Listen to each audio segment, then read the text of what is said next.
오늘 정혜선 교수님 오신 이야기 들어봐야 할 것 같은데요. 자, 오늘의 의미 2018년 12월 27일 오늘 김용균법이 통과됐는데 그 의미 좀 짚어주시고 지금 어떤 식으로 지금 중대재해법 흘러가고 있는지 좀 설명을 해주시죠. 그러니까 오늘 제가 나온 이유가 바로 말씀해 주신 것처럼 5년 전에 김용균법이라고 하는 법이 통과가 됐어요. 국회에서. 계속 준비를 했었는데 안 되다가 김용균 군이 사망하면서 그 법이 통과가 되었거든요. 그런데 그 법은 위험의 외주화. 그러니까 위험한 업무에 대해서는 외주를 주지 않고 직접 원청에서 담당을 해야 된다 하는 법인데요. 네. 놀라운 것은 김용균 군이 일을 했던 그 발전소의 업무는 위험의 외주화에 포함되지 않는다는 거죠. 그래서 그때 바뀐 법이 사실은 김용균 없는 김용균법. 이렇게 이제 비판을 많이 받았고 그러면서 김용균 씨 어머니이신 김미숙 여사가 나서서 다시는 우리 아들과 같은 희생이 생기지 않아야 되겠다. 무엇보다도 이런 것은 사업주가 책임을 지고 안전한 쾌적한 작업 환경을 만들어야 한다. 이런 걸 얘기를 하면서 사업주가 책임을 갖는 중대재해처벌법이 만들어지게 된 거예요. 근데 중대재해처벌법이 만들어져서 이제 내년 1월이면은 중대재해처벌법이 50인 미만 사업장까지 시행이 될 예정이에요. 맞아요. 이거는 언론에 많이 보도가 됐는데요. 그렇죠. 현재는 어떻게 되고 있냐면 그 법이 만들어지고 나서 법에 준비를 해야 된다. 그래서 1년 동안 유예 기간을 갖고 50인 이상 되는 사업장에 작년부터 시행이 돼서 현재 이제 2년 동안 시행이 됐거든요. 내년에 50인 미만 사업장이 시행이 될 예정인데 그러니까 3년 유예가 된 거죠. 50인 미만 사업장은. 그런데 지금 와서 아직 준비가 안 됐다. 그러니까 이걸 또 유예해달라. 이렇게 얘기를 하는 거예요. 그 여야 입장이 어떻게 다 갈립니까? 근데 이제 여당은 뭐 당연히 기업주의 입장을 반영해서 이거를 유예하려는 아주 적극적인 움직임을 보이고 있고 그리고 또 우리 민주당에서도 지금 이제 조건을 내걸었어요. 이제 홍준표 대표님이 세 가지 조건을 얘기를 하면서 유예를 해주려면은 충분한 준비를 갖추면은 뭐 유예를 해주겠다. 그리고 또 그동안 왜 준비를 3년 동안 못했냐? 왜 정부에서 중소기업 지원을 안 해줬냐? 지원을 안 해준 거에 대해서 사과를 하고 그리고 또 유예하고 나서 그다음에 다시는 유예라는 말을 안 하겠다. 이런 세 가지 조건이 충족이 되면은 유예를 해주겠다. 이렇게 얘기를 하고 있는데 사실은 50인 미만 사업장을 살펴보면은요. 우리나라에서 발생하는 산업재해가 대부분 50인 미만 사업장에서 발생하고요. 심지어는 사고로 인해서 사망한 사건이 작년에 874명이었는데 그중에 50인 미만 사업장에서 몇 명이 생겼는지 아세요? 80%가 50인 미만 사업장에서 생긴 거예요. 그런데 그거를 또 중대재해처벌법을 유예를 해준다고 하면 이 80%에 희생되는 사람들은 또 중대재해처벌법의 보호도 못 받으면서 또 불안전한 행동에 내 생명을 담보로 걸어야 되는 거잖아요. 근데 이 중대재해처벌법이 안전 대책을 세우면 중대재해가 발생을 해도 사업주가 처벌을 받지 않습니다. 그러니까 충분히 예방 대책을 세우면 그걸 인정을 해주는 거거든요. 무조건 사고 났다고 처벌하는 게 아니에요. 근데 언론에는 사고만 나면 무조건 사업주가 처벌받는데 사업주가 어떻게 기업을 하겠어? 이런 얘기를 하시는 분들이 많은데 사실 기업을 운영하면서 내 직장의 근로자들을 안전하게 일을 하도록 하는 거는 법을 떠나서 사장님이 기본적으로 해야 되는 일이죠. 거기에 사망할 줄 알면서 일을 시키는 것은 말이 안 되는 거잖아요. 내가 충분히 예방 대책을 하고 보호구도 주고 그럼에도 불구하고 사고가 발생했다. 그러면 사장님 처벌하지 않거든요. 이런 중대재해처벌법을 또 2년을 더 유예를 하겠다라고 하니까 저는 이것이 이 노동자들의 안전을 담보로 뭔가 이 정치적인 이런 협상이 되어서는 안 된다 하는 그럼 것이죠. 민주당 쪽에 그동안에 그 여러 뭐 공청회도 하고 세미나도 하고 여러 가지 그렇죠. 논의 틀이 있었을 거 아닙니까? 이 전문가들하고 참여했을 거 아닙니까? 교수님도. 아니 뭐 제가 민주당에 참여하진 않았고 뭐 저를 부르지 않으셨기 때문에 그래서 제가 이제 그런 것들에 대해서 굉장히 얘기를 많이 하고 이런 것은 현재 우리 상황에 맞지 않는다. 우리가 지금 저출산 문제가 굉장히 심각하지 않습니까? 이 문제는 너무 압박을 세게 받은 거 아니야? 그래서 민주당 쪽에서 아니 그래서 제가요. 그래서 제가 국회를 나가겠다 이런 생각이 드는 게 네. 안전 전문가가 없어요. 국회에 산업안전 전문가가 없고 이것을 누군가가 정말 책임을 지고 끝까지 나서서 해결을 하겠다는 마음을 갖고 있는 사람이 없기 때문에 저는 이 산업안전 문제가 굉장히 중요하다고 생각이 되고 금방 말씀드린 이 그 저출산 문제가 심각한 이때에 아이들이 태어나지 않거든요. 그러면 현재 있는 사람이 죽지 않도록 보호를 해줘야 돼요. 그것이 얼마나 중요한 문제인데 이것을 누구 하나 관심을 안 갖고 늘 우리는 항상 안전은 말로만 안전제일이지 생산에서 늘 우선순위에서 밀려 있으니까. 아니 제가 이것이 그 자료 찾아보니까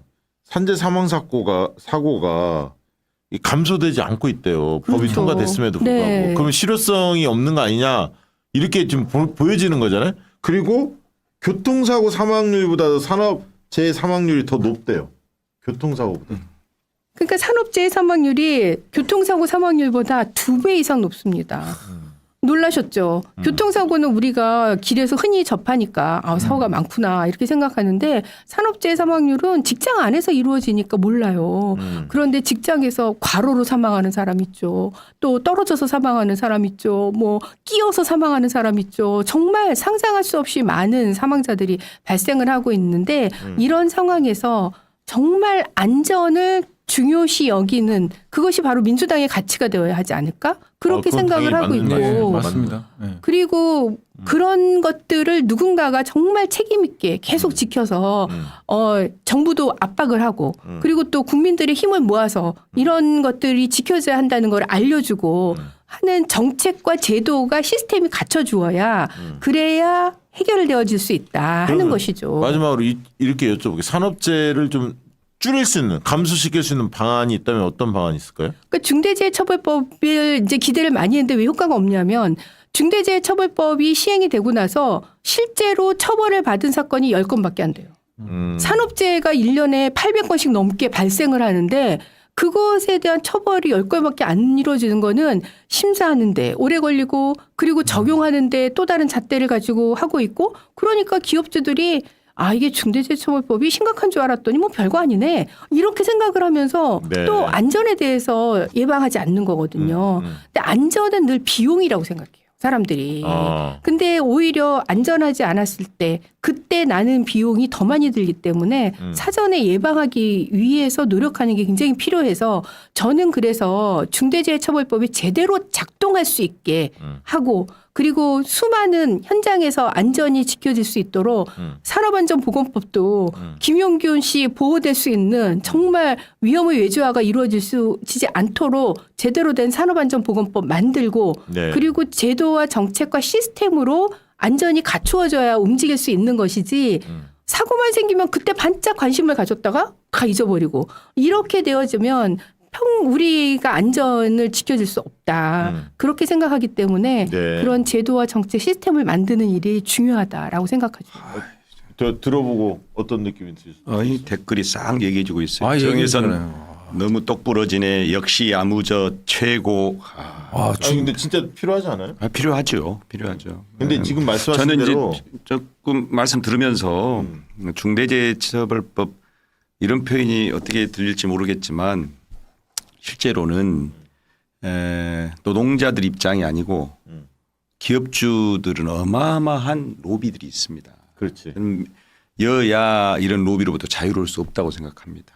이거 국민의 상식선에서 반드시 당장 근본적으로 해결되는 것이 맞는 그런 정책들이 휘청휘청할 때는 그런 로비에 휩싸이고 있는 겁니다. 왜냐하면 돈이 많은 사람, 가진 것이 많은 사람들이 보니까 더 전국적으로 견고하게 동맹을 이루고 있더라고요. 오히려. 아니 세상에. 지금 네. 제가 여쭤보는 건 뭐냐면 강효원 지금 대표가 이재명 당대표 특보 아니에요? 특보입니다. 특보인데 네. 지금 내년 1월 27일부터 50인 미만 사업장 적용 예정이라고 하는데 네. 지금 말씀하시는 거는 민주당에서도 그 국민의힘 쪽이나 정부가 적용 유예 방침을 확실히 세우니까 몇 가지 뭐 사과하고 몇 가지 뭐 이야기는 합니다만 약간 따라가는 분위기라는 거예요. 그렇죠. 지금 이 부분에 대해서 이재명 대표가 아까 누구보다도 산재의 문제점을 잘 알고 몸소 겪었던 분이기 때문에 특별히 관심을 가지고 좀 챙겨보세요. 그러겠습니다. 이건 지금 그래서 이재명 대표님도 그래서 그거를 더 강화하기 위해서 산업안전보건청을 만들어서 하겠다 이렇게 얘기를 했었는데 실제로 그런 조직이 만들어지지 않았고 그냥 산업안전보건본부 이렇게 조그맣게 만들어졌는데 그러다 보니까 이 문제에 적극적으로 대응하지 못하고 있는 것이죠. 대선 때는 산업안전 보건청이 만들어져야 되거든요. 보건청을 신설하겠다 이렇게 주장하셨군요. 네네.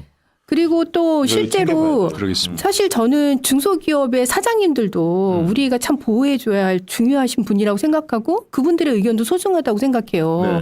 근데 그분들이 일부러 산재를 발생시키는 건 아니라고 생각하고 그렇죠. 기업 운영하시기 어려우니까 그런 분들을 도와줘야 되거든요. 정부의 예산이 그런 데 집중을 해야 돼요. 네. 그렇게 돼야 되는데 실제로 중소기업을 위해서 그 안전보건공단을 통해서 나왔던 예산이 한 380억 내년에는 1,100억 정도가 투여가 될 예정인데 중소기업 사장님들한테 조사를 해보면 나는 지원을 받은 적이 없다. 그거는 나한테 뭐 도움을 준 적이 없다. 전혀 그 현장의 요구와 맞지 않는 현장 요구에 필요한 예산 지원이 이루어져야지 그 예산이 현장에 도움을 주지 않는 생색내기식의 이례적인 가시적인 지원이 이루어진다면 그 예산 낭비일 뿐이지 제대로 된 예산이 들어가야 되는데 역시 안전 전문가가 없으니까 그냥 그렇게 그 실적 위주의 사업만 하는 거죠. 그러면 중소기업 사장님들도 힘들고 거기에 일하는 노동자들은 그대로 피해를 안는 거죠. 그래서 정혜성 교수님이 비례대표 꼭 입성하고 싶다. 뭐 지역구도 뭐